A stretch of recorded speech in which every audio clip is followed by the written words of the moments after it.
আচ্ছা, আমি তানজিরা তামিম হাফসা।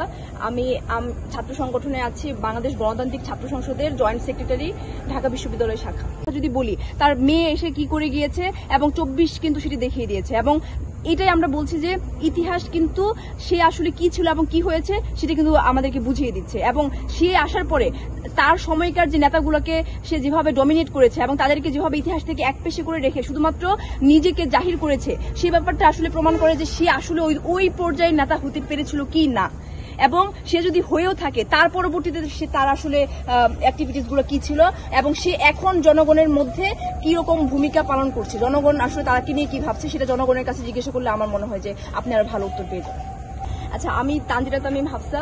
আমি ছাত্র সংগঠনে আছি, বাংলাদেশ গণতান্ত্রিক ছাত্র সংসদের জয়েন্ট সেক্রেটারি, ঢাকা বিশ্ববিদ্যালয় শাখা।